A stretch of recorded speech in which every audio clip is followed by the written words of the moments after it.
عم تحسّي إنِّك تعبانة بس مش عارفة ليه، يعني كل شي بحياتِك ماشي حاله وماشي عادي، بس جوّاتِك في شي مش مرتاح، بتضحكي قدّام الناس بس بينِك وبين حالِك في تعب ما إله اسم، أو يمكن بتقولي أنا بس بدي أرتاح بس مش عارفة كيف. طيب خلّيني أقول لِك شغلة يمكن تغيّر كل شي، التعافي النفسي مش قصّة كبيرة، أوقات ببلش بأشياء صغيرة كتير بس تأثيرها بيقلب حياتِك كلّها. أهلًا فيكم بفضفضة، المكان يلي بنحكي فيه من القلب للقلب. اليوم بدنا نحكي عن موضوع يمكن كلنا بحاجة نسمعه، اشياء بسيطة إذا عملتيها ممكن تغير صحتك النفسية بالكامل. خلينا نكون صريحين، نحن بنفكر إنه الراحة النفسية بدها سفر وبدها مصاري وبدها تغيير كبير، بس الحقيقة أوقات بتبلش من تفاصيل صغيرة انت بتعمليها كل يوم بس بطريقة مختلفة. بتعرفي شغلة، أكتر مشكلة منعيشها إنه نحن بنركض طول الوقت، منفيق بنركض بنشتغل بنرتب بنخدم، وبالليل بنوقع من تعبنا، بس ولا مرة وقفنا وقلنا أنا كيف حاسة حالي اليوم. وأهم شي إنه تكون نفسيتنا مرتاحة لنقدر نعيش ونكفي حياتنا. الراحة النفسية بتبدأ بأشياء بسيطة، وأولها تبدأ من بيتك. رتبي محيطك، مش لازم تغيري حياتك كلها مرة واحدة، بلشي من أبسط شي قدامك، غرفتك مطبخك أو حتى زاوية صغيرة بالبيت. جربي كل يوم 10 دقايق رتبي تختك أو اشتري غطا جديد للتخت ومديه. كبي الاشياء اللي ما إلها عازة، اطرشي حيط بالبيت اعمليه على ذوقك. يعني لمي الفوضى حواليك، لأن الفوضى حواليك بتعمل فوضى جواتك بدون ما تحسي. يعني لما يكون محيطك مرتب بتحسي إنه صدرك أوسع ونفسك أهدى. تعرفوا شو أخطر شي؟ مش التعب ولا المسؤوليات، أخطر شي هو الاستنزاف الصامت. يعني شو؟ يعني أنت قاعدة عم تعملي شي بس عقلك عم يستهلك طاقته بدون ما تحسي. كيف؟ خليني أعطيكي أمثلة من حياتنا اليومية. أول شي السوشيال ميديا، بتقولي بدي أقعد على التليفون بس 5 دقايق، بتصير نص ساعة وساعة ساعتين وأنت قاعدة على التليفون، وأنت عم تشوفي ناس مبسوطة، ناس ناجحة، ناس حياتها مثالية، وبينك وبين حالك بتبلشي تقارني ليش حياتها هيك وليش أنا مش مثلها، وما بتنتبهي إنك عم تستهلكي طاقتك النفسية بالمقارنة. هيدا الشي هو عم يسرق تركيزنا وراحتنا. الحل مش نلغي السوشيال ميديا، بس نخففها شوي. اعملي قاعدة بسيطة، وقت محدد باليوم أو ساعة بدون تليفون، أو حتى يوم بالأسبوع ديتوكس. صدقيني الفرق رح يكون واضح. تاني شي اللي بيأثر على نفسيتنا هو الأخبار السلبية.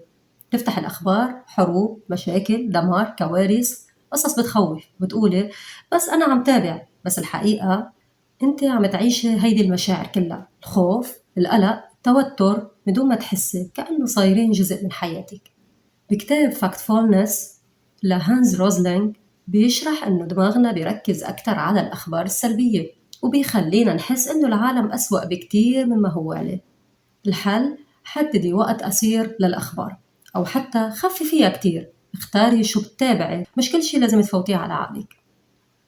وتالت شي اللي بيأثر على نفسيتنا هو القعدة مع ناس طاقتهم سلبية. بتعرفي هيدا النوع من الناس يلي طول الوقت شكوى ونكد ومشاكل وطاقة تقيلة وسلبية، تقعدي معهم وبتروحي حاسة حالك تعبانة بدون سبب واضح. هيدا اسمه استنزاف للطاقة، مش لأنه هن سيئين، بس لأنه طاقتهم ما عم تناسبك. الحل، الحل خففي الوقت معهم، حطي حدود واختاري الناس يلي بيعطوكي راحة وطاقة إيجابية، لأنه نفسيتك أهم. والأهم خفف الضغط عن حالك، من قال لازم تكوني مثالية، ومن قال لازم تكوني أم كاملة، زوجة كاملة أو بنت كاملة. نحن تعبنا لأنه حاطين توقعات كتير كبيرة على حالنا. مثلا إذا البيت مش مرتب 100% بتتضايقي، وإذا قصرتي بشي بتجلدي حالك. طيب ليه؟ ليش ما تقولي أنا عم بعمل يلي بقدر عليه وهيدا كفاية؟ في كتب نفسية بتحكي إنه الكمال هو أكبر عدو للراحة النفسية. يعني لما تقبلي إنك مش كاملة بتصيري أهدى وأخف. وهون بدي أقلك لازم تخصصي وقت صغير لإلك. بعرف رح تقولي ما عندي وقت، بس صدقيني حتى 10 دقايق تفرق. 10 دقايق تعملي فيهن شي بتحبيه، قهوة على رواق، تسمعي موسيقى بتحبيها، قعدي لحالك، أو حتى سكوت رواق من دون ضجة ولا أصوات. هول ال10 دقايق مش رفاهية، هول ضرورة لتاخدي نفس وترجعي من جديد. وكمان لترتاح نفسيتك خفف من التفكير الزايد. بتعرفي هيدا الصوت يلي دايما براسك يلي ما بيوقف، على ليش صار هيك وليش عملتي هيك وشو كان لازم أعمل وشو رح يصير. هيدا اسمه overthinking، وهو أكبر سارق للطاقة. جربي تعملي هالتمرين، لما تفكري زيادة قولي لحالك مش هلأ، برجع بفكر بعدين. بكتاب Stop Overthinking بيأكدوا إنه 80% من أفكارنا ما بتصير أصلا، يعني عم نتعب على شيء مش موجود. والأهم كمان، لصحتك الجسدية لازم تحركي جسمك، مش ضروري جيم ولا رياضة صعبة، بس امشي شوي، ارقصي، تحركي، لأنه الجسم لما يتحرك بيفرز هرمونات بتخليك تحسي بالراحة. في دراسات بتقول إنه المشي 20 دقيقة باليوم بيخفف القلق بشكل كبير. يعني الحل بسيط، بس نحن منكبره. كمان بدي أقولك شغلة، انتبهي للكلام يلي بتحكيه مع حالك. جربي تسمعي حالك ولو مرة، شو عم تقولي لنفسك؟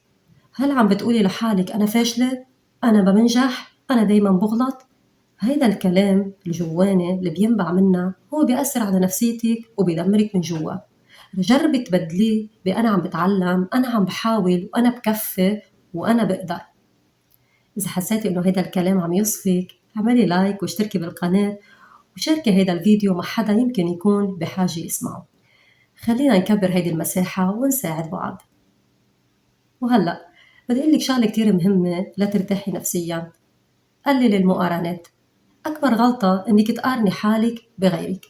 فلانة حياتها حلوة، فلانة مرتاحة، فلانة ناجحة، بس أنت ما بتعرفي شو في ورا الكواليس. المقارنة تسرق فرحتك بحياتك. ركزي على حالك وحياتك، على طريقك، على تقدمك حتى لو كان صغير. كمان بدي أقول لك شغلة كتير مهمة: إذا كنتي متخانقة مع حدا أو مضايقة من حدا، سامحي لحتى ترتاحي، مش كرمالهم، كرمالك أنت. الحقد والتعب بيضلوا جواتك وبيستهلكوا طاقتك. التسامح مش ضعف، هو راحة.